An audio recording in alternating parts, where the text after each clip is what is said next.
जी brother. अब जो हमारा मेन टॉपिक है वो है ILO OS 2001। ये जो मैनेजमेंट सिस्टम है, अब इसको हम जो है ना वो डीपली स्टडी करेंगे। अब इस पूरे सिस्टम को पढ़ने के लिए एक उसने फ्लो चार्ट बना के हमें दे दिया है। ठीक है। अब फ्लो चार्ट जो है हम्म। ये स्टार्ट हो रहा है हमारा पॉलिसी से।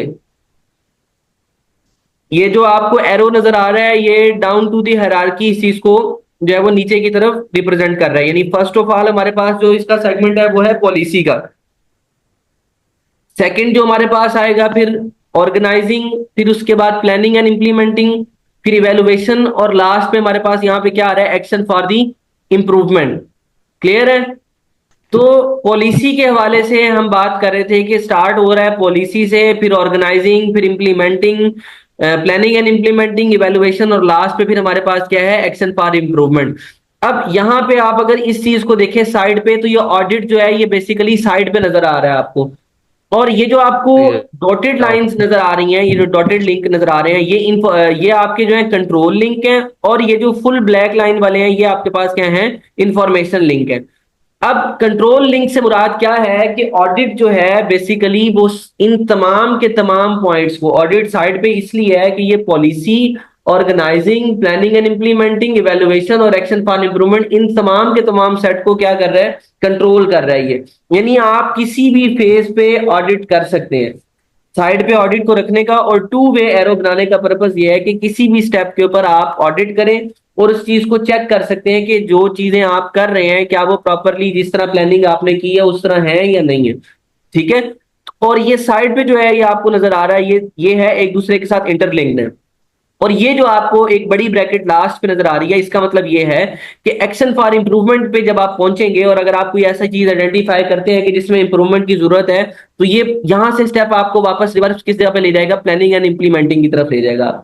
इसका मतलब ये है। बाकी मेन ऊपर क्या है, policy, organising, planning and implementing, evaluation और एक्शन। पॉलिसी ऑर्गेनाइजेशन चेंज नहीं होगी, यानी कि वो पॉलिसी बना दिया है, अब जी। उसके बाद जो इम्प्लीमेंट होनी है वो हाँ, जो प्लान। चेंजिंग होगी, जो चेंजिंग होगी या जो भी, क्योंकि देखे ना, जब एक्शन फॉर इम्प्रूवमेंट के अंदर हम इस चीज को आइडेंटिफाई करेंगे कि कौन कौन सी जगह ऐसी हैं जहां पे गैप है और हमने वहां पे इम्प्रूवमेंट करनी है, तो वो इम्प्रूवमेंट अब करनी है तो वो डायरेक्ट हमें फिर डू के फेज में ले जाएगा। उसके अकॉर्डिंगली हम दोबारा चेंजिंग करने के बाद एक्ट करेंगे, फिर उसकी इवेल्युएशन करेंगे, चेक करेंगे कि क्या हमारा टारगेट अचीव हो रहा है या नहीं हो रहा। अगर नहीं होगा देन अकॉर्डिंग टू फिर दोबारा से हम उसी फेज में, यानी ये साइकिल इस तरह से कंप्लीट होता रहेगा और रिपीट होता रहेगा। ठीक है। तो इसके लिए यार याद रखने के लिए, इस पॉइंट को याद रखने के लिए मैंने आपको एक एक्रोनीम बता देता हूं। ये एक्रोनीम आप याद कर लें, ये वाला, इसको लिख भी लें और इसको याद भी कर लें। ये एक्रोनिम है पोपा के नाम से इसको याद करें, POPE। ठीक है। अब पी, फर्स्ट पी जो है ये पॉलिसी को शो कर रहा है, ओ ऑर्गेनाइजिंग है, पी फिर प्लानिंग एंड इंप्लीमेंटेशन है, ई फॉर इवेलुएशन है, A for action for improvement, और लास्ट वाला ए जो है वो साइड पे जो ऑडिट आपको नजर आ रहा था उसके अंदर, मैनेजमेंट सिस्टम के अंदर, ये उसको शो कर रहा है। यानी ये इसके सारे फेजेस को याद करने के लिए एक शॉर्ट सा एक्रोनिम है। अगर आप इसको याद कर लेंगे तो ये सारी चीजें आपको ऑटोमेटिकली याद हो जाएंगी। ठीक है। अब हम ये जो हमने ऊपर मैनेजमेंट सिस्टम पढ़ा है इसको जरा डीपली जाके स्टडी करते हैं, और ये जो मैनेजमेंट सिस्टम आपको नजर आ रहा है इसको हम डिवाइड करेंगे, या इसको हम किसकी यानी गाइडेंस में देखेंगे, वही जो बेसिक हमारा मैनेजमेंट सिस्टम था PDCA साइकिल के ऊपर। यानी इन फेजेस को, इन स्टेप्स को, चार स्टेप्स को, पांच को, सॉरी, ये इनको हम किस में डिवाइड करेंगे, उस बेसिक PDCA साइकिल के अंदर। ठीक है। और फिर आपको आइडिया होगा कि ये किस तरह से काम करता है। अब यहां पे अगर आप गौर करें, ILO OS 2001 जो है health and safety management system है। अब ये जो फर्स्ट दो पॉइंट्स थे पॉलिसी के और ऑर्गेनाइजेशन के, ऑर्गेनाइजिंग के, इसको किसमें उसने ब्रैकेट में क्या लिखा हुआ आगे, ये प्लानिंग का फेज है। फिर उसके बाद प्लानिंग एंड इंप्लीमेंटेशन जो है ये आपका डू का फेज है। फिर इसके बाद इवेल्युएशन और ऑडिट जो है, और ये दोनों चीजें आपके पास क्या है, ये चेक का फेज है। और लास्ट में फिर एक्शन फॉर इंप्रूवमेंट जो है ये आपका एक्ट का फेज है। और लास्ट पे किसने एडिशनल पॉइंट बताया हुआ है कि कंटिन्यूअल इंप्रूवमेंट किस तरह से हम कर सकते हैं, तो वो इस तरह लिखा हुआ है। यानी पूरे का पूरा ILO ओस 2001 जो है उसको इसने किस चीज में रिप्रेजेंट किया हुआ है, किस फॉर्म में लिखा हुआ है? जो हमारा basic health and safety management system था, जो कि PDCA साइकिल के ऊपर बेस कर रहा था, इसने उसको उसकी फॉर्म में इसको लिख दिया और आगे ब्रैकेट में रेफरेंस भी दे दिए कि कौन सा प्लानिंग का फेज है, कौन सा डू का फेज है, कौन सा चेक का फेज है और कौन सा एक्ट का फेज है। ठीक है, अब हम इसको जरा स्टडी कर लेते हैं। तो ये हमें क्या कह रहा है? कहते हैं पॉलिसी के हवाले से ये स्टार्ट करेगा कि पॉलिसी क्या चीज है। A clear statement has to be made to establish health and safety as a prime commitment of the management at all level of the organisation, but particularly at the top. यानी अब जो planning का phase है ना, ये दो दो segments में इसने डिवाइड किया है, पॉलिसी और ऑर्गेनाइजिंग। पॉलिसी को वो स्पेसिफाई कर रहा है कि पॉलिसी वाला जो पार्ट है ये टॉप मैनेजमेंट के साथ जुड़ा हुआ है। ठीक है, क्यों? क्योंकि पॉलिसी जो है वो बनाती कौन है? टॉप मैनेजमेंट बनाती है। टॉप मैनेजमेंट में कौन होते हैं? हमारे CEO हैं, MDs हैं, या हमारा जो है वो मेन एम्प्लॉयर जो है मालिक है। तो पॉलिसी बेसिकली मैनेजमेंट का काम है बनाना, क्योंकि ये डायरेक्शन दे रही होती है पूरी की पूरी ऑर्गेनाइजेशन को। और इसी पॉलिसी के अंदर ही आप अपने टारगेट्स को, अपने गोल्स को सेट करते हैं। ठीक है, और इसमें बेसिकली क्या है? पॉलिसी क्या है? वो फिलॉसफी है। ठीक है, वो कॉन्सेप्ट है कि जिस कॉन्सेप्ट को लेके आप वो ऑर्गेनाइजेशन बना रहे हैं आप। और सिंपल अल्फाज में अगर मैं कहूं तो किसी भी ऑर्गेनाइजेशन की पॉलिसी उसकी क्या होती है? फाउंडेशन स्टोन होती है कि जिस सोच को लेकर, जिस टारगेट को लेकर, जिस एम को लेकर वो इदारा बनाया जाता है, वो उसकी टॉप टू दी बॉटम उनके जो ऑब्जेक्टिव्स हैं, आने वाले 100 साल के क्या ऑब्जेक्टिव्स हैं, क्या क्या उनका टारगेट है, क्या इंप्रूवमेंट करनी है, ये सारी चीजों को वो कंटिन्यूअसली इस चीज में चेंजिंग भी कर रहे होते हैं और इसको साथ साथ लेके चल रहे होते हैं पॉलिसी को। तो पार्टिकुलरली ये किसका काम है? ये मैनेजमेंट का काम है, टॉप मैनेजमेंट का काम। सेकेंडली अगर मैं बात करूं ऑर्गेनाइजिंग, तो ये भी प्लानिंग का फेज है। तो a framework of roles and responsibilities for health and safety must be created within the organisation. अब हमने एक ऑर्गेनाइजेशन भी बना ली। अब ऑर्गेनाइजेशन बनाने के बाद अगर हम हेल्थ एंड सेफ्टी के हवाले से रूल्स एंड रिस्पॉन्सिबिलिटीज को डिफाइन नहीं करते, तो इसका मतलब क्या होगा कि हमारी वर्क प्लेस पे सेफ्टी फॉलो नहीं की जाएगी। तो जब हमने किसी भी बंदे को हायर करना है, तो उसको उसकी हेल्थ एंड सेफ्टी के हवाले से हमने जितनी भी रिस्पॉन्सिबिलिटीज है वो उस तक कम्युनिकेट करनी है, ताकि वो जब भी अपना काम करे तो वो हेल्थ एंड सेफ्टी को कंसीडर करे। अब आगे वो यही बात कर रहे हैं, from senior management down to the front line worker including the appointment of the specialist staff. यानी थ्रू आउट दी स्टाफ, जितनी भी आप हायरिंग कर रहे हैं, जो भी आपका फ्रेमवर्क है, वर्कर जितने भी आप हायर करेंगे, चाहे वो जिस भी लेवल पे होंगे, हेल्थ एंड सेफ्टी के हवाले से जो भी उनकी रिस्पॉन्सिबिलिटीज होगी वो आपने पॉलिसी के अंदर लिखनी है। और जैसे ही वो यानी जॉब करेंगे, आप उनको हायर करेंगे, फौरी तौर पे आपने अपनी पॉलिसीज को कम्युनिकेट करना है, यानी उनकी रिस्पॉन्सिबिलिटीज को कम्युनिकेट करना है आपने। तो ये दोनों के दोनों पोर्शन किस फेज के अंदर थे? प्लानिंग के फेज के अंदर थे। पहला पॉलिसी मेकिंग का और दूसरा क्या है? ऑर्गेनाइजिंग का। नेक्स्ट जो हमारा पार्ट आता है वो आता है प्लानिंग एंड इंप्लीमेंटिंग का पार्ट आता है, जिसको हम PDCA साइकिल में अगर कहें तो ये डू का फेज है। अब इसमें होता क्या है? वो कहता है कि detailed arrangements must be made for the management of health and safety. फिर central to this idea it is concept of risk assessment and the identification and implementation of the safe system of work and proactive measures. अब यहां पे इसने कुछ technical wording use किए हैं जिसको मैं एक्सप्लेन कर देता हूं। नंबर 1 की अगर मैं बात करूं तो इसने रिस्क असेसमेंट की बात की हुई है यहां पे।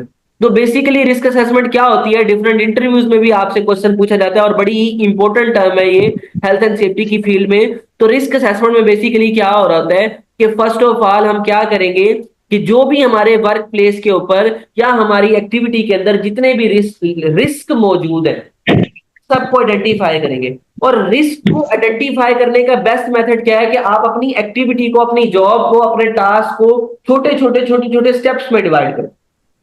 जब आपने पूरी एक्टिविटी को छोटे स्टेप्स में डिवाइड कर दिया, अब हर स्टेप वाइज उसके जितने भी पॉसिबल हैजर्ड हैं उनको आइडेंटिफाई करेंगे। जब आपने तमाम के तमाम पॉसिबल हैजर्ड्स को आइडेंटिफाई कर लिया, अब आप उसके अकॉर्डिंगली फिर क्या करेंगे? उनके कंट्रोल मेजर्स अप्लाई करेंगे।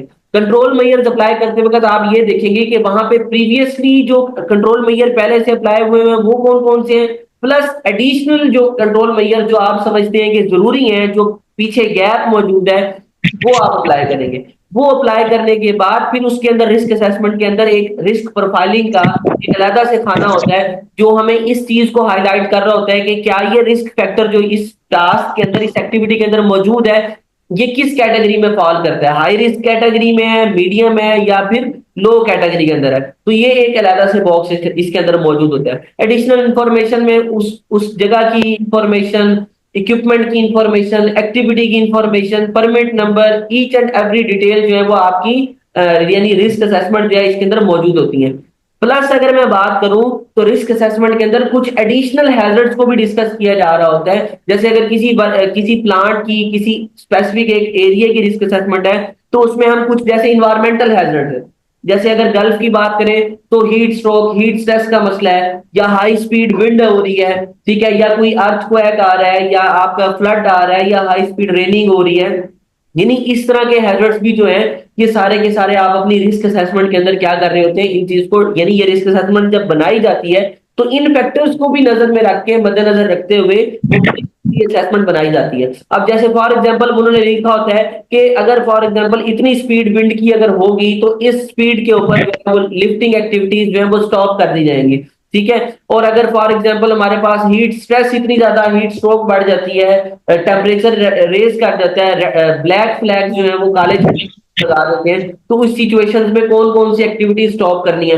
और अगर आपकी कोई एक्टिविटी कंपलसरी है, करना लाजमी भी है, तो उसके लिए फिर एडिशनल पीपीज क्या रिक्वायर्ड है, ठीक है, एडिशनल प्रिकॉशनरी मेजर्स हमें क्या रिक्वायर्ड है, वो सारी चीजें उसके अंदर रिस्क असेसमेंट में वो डिफाइन कर देते होते हैं, ठीक है। और मोस्टली ये शटडाउन के स्टार्ट में, जॉब के स्टार्ट में ये सारी चीजें वो प्लानिंग फेज के अंदर बना लेते होते हैं। उसको इंप्लीमेंट जो किया जाता है वो फिर डू के फेज में किया जाता है, ठीक है। इसके हवाले से, इसके अलावा वो जो यहाँ पे एक टर्म यूज कर रहा है कि सेफ सिस्टम ऑफ वर्क की।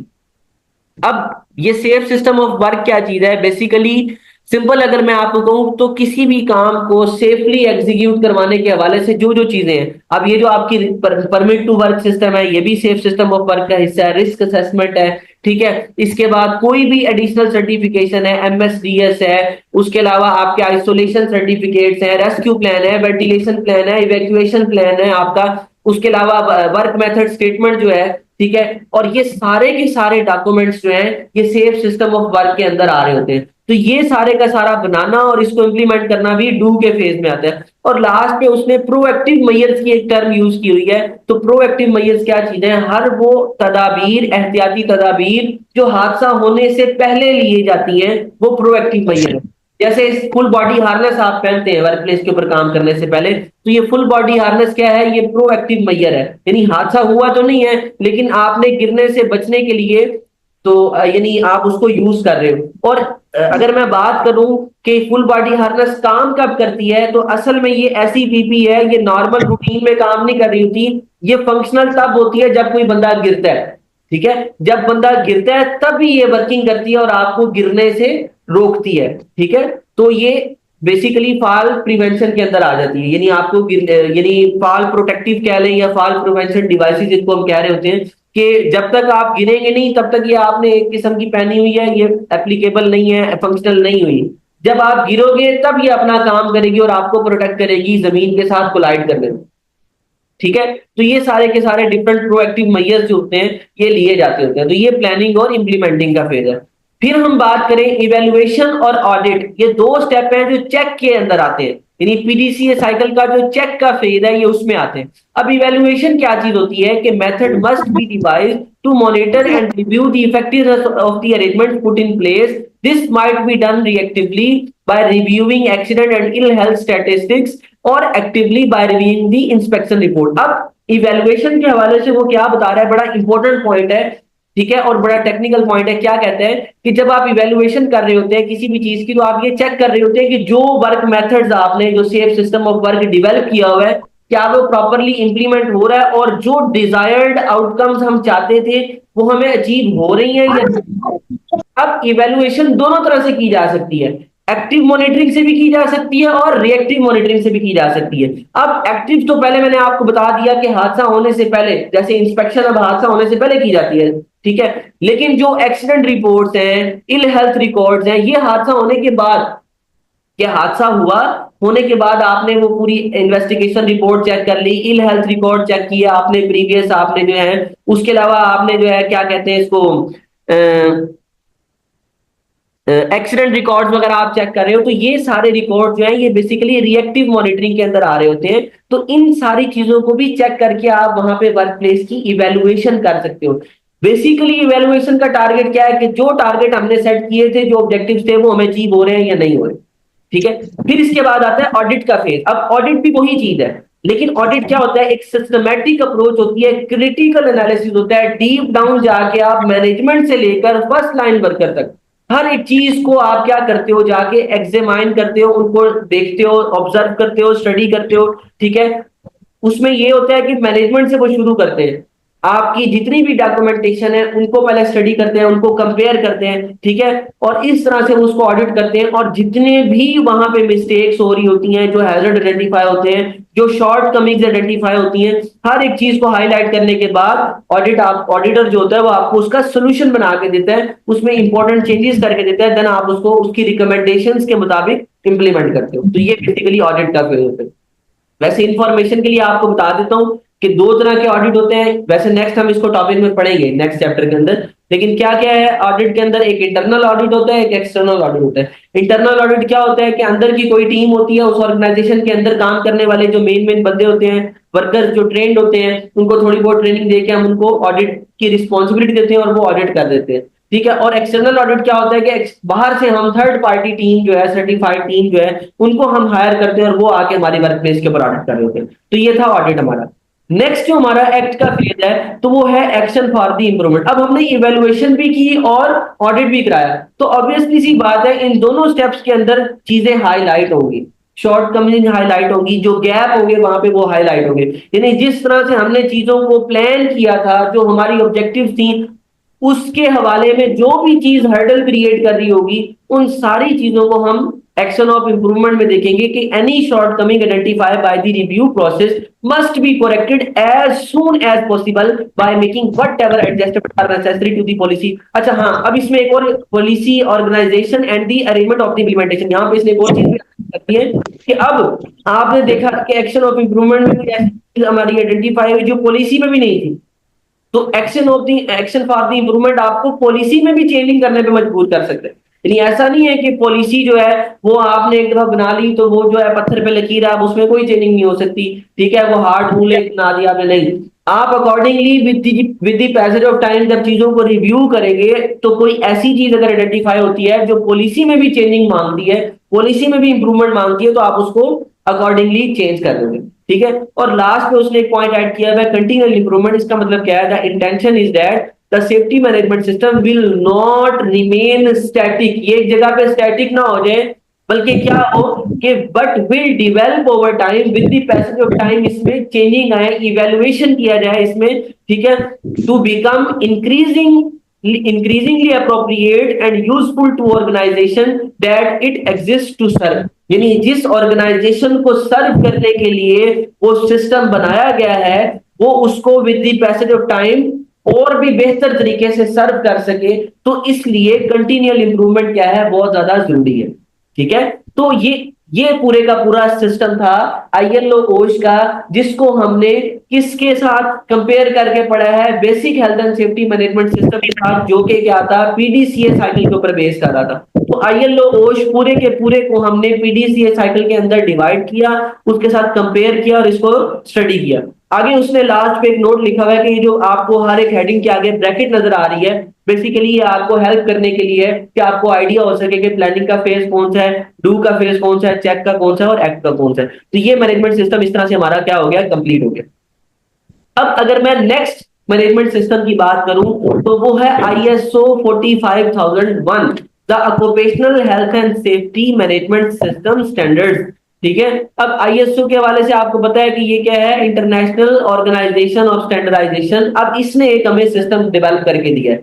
तो वो जो पीडीसीए सॉरी आईएलओ 2001 था, वो इंटरनेशनल लेबर ऑर्गेनाइजेशन ने हमें डेवलप करके दिया था, जबकि ये जो 45001 मैनेजमेंट सिस्टम है, ये हमने इंटरनेशनल ऑर्गेनाइजेशन ऑफ स्टैंडर्डाइजेशन ने डेवलप करके दिया है। ओके, तो अब हम अपने सेकंड मैनेजमेंट सिस्टम की तरफ मूव कर रहे हैं, वो है आईएसओ 45001। कहता है कि the ISO 45001 provide an occupational health and safety management system standards that an organization can be externally audited against. Successful certifications to the management standards mean that the organization can demonstrate to the other interested parties such as client that it has a robust safety management system that can stand up to the close scrutiny. यानी उसमें उसने ये बात की है कि आपका ये जो मैनेजमेंट सिस्टम है ये आप अगर इसको फॉलो करते हो, इससे सर्टिफिकेशन का फायदा ये होता है कि आपके साथ जितनी भी इंटरेस्टेड पार्टीज हैं आप उनको ये चीज बता सकते हो कि हम इस सिस्टम को फॉलो कर रहे हैं और ये सिस्टम इंटरनेशनल लेवल के ऊपर रिकॉग्नाइज किया जाता है। तो इससे आपकी यानी कह लें कि ऑर्गेनाइजेशन की फेस वैल्यू क्या होगी, वो स्ट्रांग होगी।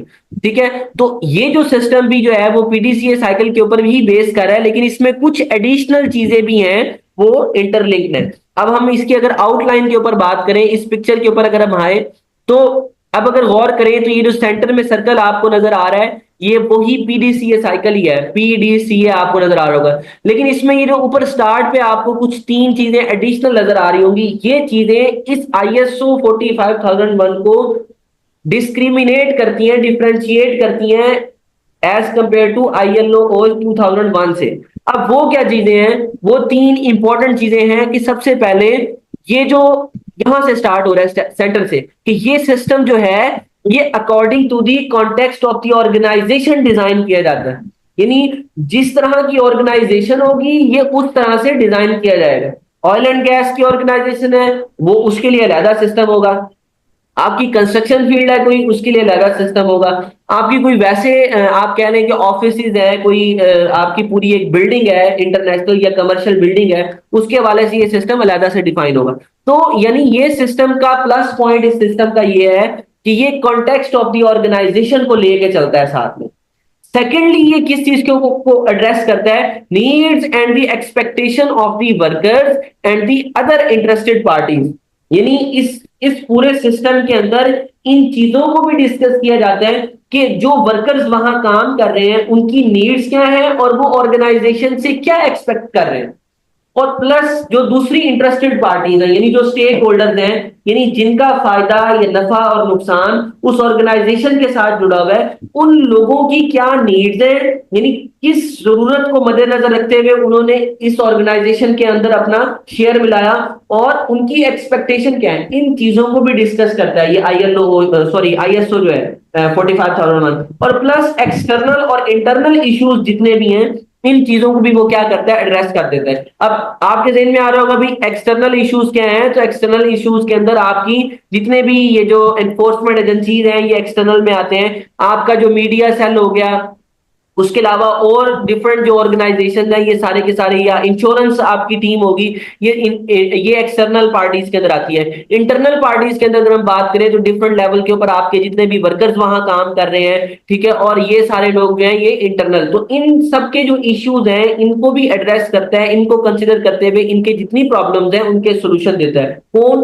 ISO 45001। तो ये 3 चीजें जो आपको नजर आ रही हैं ये एडिशनल है as compare to the previous management system. फिर उसके बाद अगर हम इस सर्कल के अंदर आ जाए तो वही सेम सिनेरियो है, scope of the occupational health and safety management system का वो क्या बता रहा है कि इसमें भी स्टार्ट कहां से हो रहा है, फिर यही प्लानिंग होती है, प्लानिंग के बाद सपोर्ट एंड ऑपरेशन है, उसके बाद परफॉर्मेंस एंड इवैल्यूएशन है और लास्ट पे एक्शन फॉर दी इंप्रूवमेंट है।